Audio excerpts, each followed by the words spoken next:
Bukan sebarang roti, sebaliknya ia dibuat secara tradisional, dibakar dalam kebuk bata merah menggunakan kayu api dan tempurung kelapa.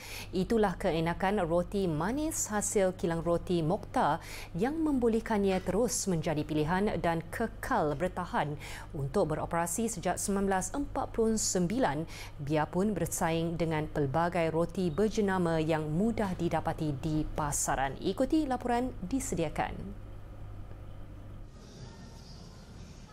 Dari jauh kelihatan kepulan asap menerobos keluar dari serumbung di atas bumbung zinc merah rumah kedai di Jalan Masjid Lama Slim River. Keenakan roti yang manis dan lembut berbaur asap kayu itu memberikan pengalaman tersendiri bagi yang pertama kali merasai. Langkah dipercepat apabila pandangan mata bertemu dengan kumpulan individu sedang beratur di depan pintu rumah kedai itu. Dikendalikan generasi kedua, pemiliknya Mokhtar Ahmad Muhammad Taki 62 tahun bukan setakat mengekalkan resipi yang diwarisi daripada arwah ayahnya Muhammad Taki Habib, tetapi juga teknik pembuatan termasuk penggunaan ketuhar tradisional. Mesin tu custom made lah daripada zaman ayah lah. Maksud dia lebih 40 tahun dah.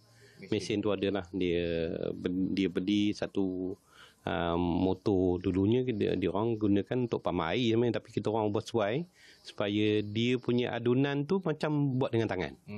Tak ada terlampau halus macam mesin yang current ke. Jadi tak nampak sangatlah kita gunakan mesin.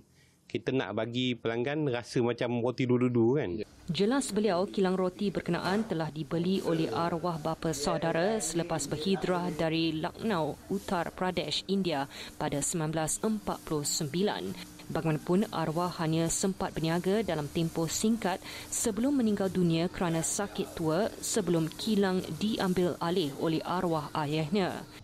Katanya menurut cerita orang lama, kilang itu pada asalnya diusahakan oleh seorang individu yang juga membuat roti sekitar 1912. Kebuk yang digunakan kini adalah kebuk sama sejak kilang itu diusahakan oleh pemilik terdahulu.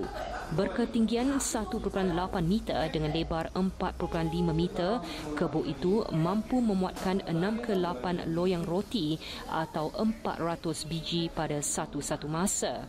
Jelas beliau, kebiasaannya roti yang dibakar di dalam kebuk akan masak sempurna dalam masa 20 minit. Bercerita lanjut, Mokhtar berkata beliau juga tidak menggunakan bahan pengawet dan hanya melibatkan bahan asas, tepung gandum, margarin, gula dan yeast. Senin sampai Khamis 400 biji, 500 biji ataupun 600 biji. Tengok pada order lah. Kalau ada order saya tambah lah. Tapi kalau bisa Sabtu Ahad, saya biasa 900. Kadang 1,000 macam itulah. Itu permintaan juga. Tengoklah pasal di hujung minggu Sabtu Ahad orang luar ramai kan. Jadi kita kena bagilah. Mula menceburkan diri sejak usia 21 tahun, katanya kerja membuat roti mengambil masa sekurang-kurangnya 6 jam, termasuk menguli, membuat dough dan membakar roti. Mengimbau sejarah perniagaan roti keluarganya, Mokhtar berkata mereka bermula dengan hanya menghasilkan roti Bengali atau roti babu yang dijual sekeliling kampung dengan menaiki basikal. Tentang masa depan, menurut beliau, 2 daripada anaknya kini telah menunjukkan minat untuk mewarisi perniagaan.